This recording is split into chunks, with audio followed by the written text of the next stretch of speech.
ఈ శుక్రవారం రాత్రి 10 గంటలకు నిన్ను దర్శించే ముగ్గురు దూతలున్నారని పరిశుద్ధాత్మ దేవుడు బయలుపరిచారండి. ఈ రోజు కోసం ప్రార్థించినప్పుడు పరిశుద్ధాత్మ దేవుడు ఆత్మలోకంలో సెలవిచ్చాను. ఈ శుక్రవారం నాడు రాత్రి ఎవరైతే సిద్ధపడుతూ ఉంటారో 10 గంటలకు ముగ్గురు దూతలు వారి విషయంలో వారిని దర్శిస్తారు, వారి విషయంలో కార్యం చేస్తారని పరిశుద్ధాత్మ దేవుడు సెలవిస్తున్నాడు. నమ్ముచిన వాళ్ళు గట్టి రిసీవ్ అని చెప్పండి. ఈ ప్రవచన వాకు కీర్తన 34వ కీర్తన 7వ వచనం నుంచి వస్తుందండి.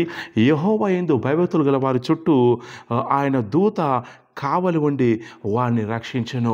ఎవరైతే యెహోవా యందు విశ్వాసం కలిగి ఉండి యేసుక్రీస్తు నా ప్రభు నా రక్షకుడు అని ఎవరైతే విశ్వాసం ఇచ్చి మారుమనసు పొంది బాప్తిసం తీసుకొని బలిలో పాలు పొంది ఆయన పట్ల భయభక్తులు కలిగి ఉన్నారో వాక్యం సెలవిస్తుంది.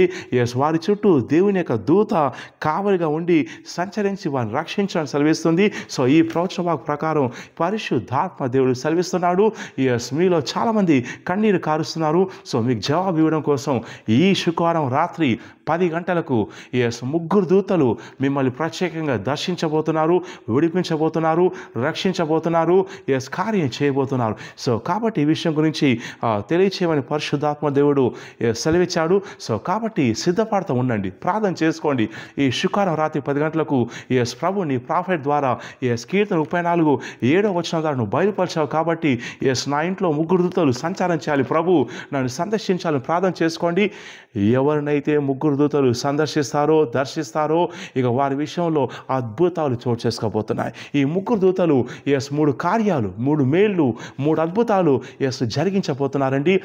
మీ విషయంలో మీరు ఎన్నో విషయాల కోసం ప్రార్థన చేస్తూ ప్రభుని వేడుకుంటున్నారు. ప్రభు సందర్శించండి, విడిపించండి, కార్యం చేయడం ప్రార్థన చేస్తున్నారు. అయితే మీ విషయంలో కార్యం చేయడం కోసం, దర్శించడం కోసం, సందర్శించడం కోసం ముగ్గురు దూతలు రాత్రి 10 గంటలకు వస్తుండగా సిద్ధపడుతూ ఉండండి.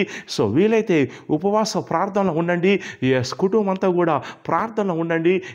ఆత్మలు సిద్ధపడుతూ ఉండండి. ప్రభు రాత్రి 10 గంటలకు ముగ్గురు దూతలు మా ఇంట్లో సంచారం చేస్తూ 3 అద్భుతాలు చేస్తుండగా ప్రభు నన్ను దర్శించండి, నాకు ఈ కార్యం జరగాలి, మేలు జరగాలి, ఈ స్వస్థ జరగాలి, ఈ అద్భుతం జరగాలని కోరుకోండి. పరిశుద్ధాత్మ దేవుడు జరిగిస్తాడు. ఆయన సందర్శించే దేవుడు. ఈ ముగ్గురు దూతలు మీ ఇంట్లో సంచారం చేసినప్పుడు ముఖ్యంగా మీరు 3 విషయాల కోసం, వేడి కోసం అయితే మీరు ఇన్నాళ్ళుగా ప్రార్థన చేస్తూ కన్నీరు కారుస్తూ ఉన్నారో ఆ విషయాలను వాళ్ళు నోట్ చేసుకొని ఆ విషయాలు మీకు డెలివరెన్స్ కలిగించబోతున్నారు. ఆ విషయాల్లో ఏ దురాత్మ అయితే, ఏ చేతవ శక్తులు అయితే మీ వ్యతిరేకంగా పనిచేస్తూ మిమ్మల్ని ఆపే ప్రయత్నం చేస్తున్నాయో సో వాటిని కాల్చివేయబోతున్నారు. యేసుక్రీస్తు నామంలో ఆ దురాత్మ శక్తులు బంధించబోతున్నారు. సో కాబట్టి ఇది అందరికీ కాదండి. ఎవరైతే సిద్ధపాటుతో ఉంటారో, ఎవరైతే విశ్వాసంతో నమ్ముచున్నారో, ఎవరైతే ఈ శుక్రవారం రాత్రి నైట్ పూట ఫాస్టింగ్ ప్రేయర్లో ఉండి ప్రభు నువ్వు ప్రాఫెట్ జిఎంఓస్ ద్వారా ఈ విషయం బయలుపరిచావు, నేను నమ్ముచున్నాను ప్రభు, నాకు ముగ్గురు దూతలు నా ఇంట్లో సంచారం చేయాలి, 3 అద్భుతాలు జరిగించాలి ప్రభు అని ఎవరైతే సిద్ధపడుతూ ఉంటారో వారి విషయంలో కార్యం జరిగిస్తానని పరిశుద్ధాత్మ దేవుడు సెలవిస్తున్నాడు. నమ్ముచున్న వాళ్ళు గట్టి రిసీవ్ అని చెప్పండి.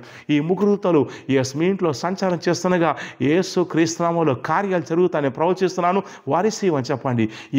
3 మేలు మీరు చూస్తారని ప్రవచిస్తున్నాను, వారిసీవ్ అని చెప్పండి. ఈ ముగ్గురు దూతలు మీ ఇంట్లో సంచరించి కార్యం చేస్తుండగా వెంటనే మీకు రిజల్ట్స్ వస్తాయి. వెంటనే మీరు సిగిన వాళ్ళ బేతల వరకు సాక్ష్యంతో వస్తాయని ప్రవచిస్తున్నాను, వారిసీవ్ అని చెప్పండి. తండ్రి ఎవరైతే సిద్ధపడుతూ ఉంటున్నారో మీ ముగ్గురు దూతలు ఈ రాత్రి 10 గంటలకు, శుక్రవారం రాత్రి 10 గంటలకు ఇంట్లో సంచరించదు గాక, 3 అద్భుతాలు జరుగునుగాక. యేసుక్రీస్తు నామములో ప్రార్థిస్తున్నాం తండ్రి, ఆమేన్. సో కాబట్టి విషయాన్ని వేరే వాళ్ళకి షేర్ చేయండి. కుటుంబం అంతా కూడా ప్రార్థపూర్వకంగా ఉండి కనిపెట్టండి. ఆత్మలోకంలో ఈ ముగ్గురు దూతలు మీరు కనిపిస్తారు, వారు దర్శిస్తారు, మీరు సాక్ష్యంతో రాబోతున్నారు. So God bless you. వీడియోను షేర్ చేయండి, లైక్ చేయండి, యూట్యూబ్ ఛానల్ సబ్స్క్రైబ్ చేయండి, గంట మీద నొక్కండి. So God bless you. See you next time. Amen.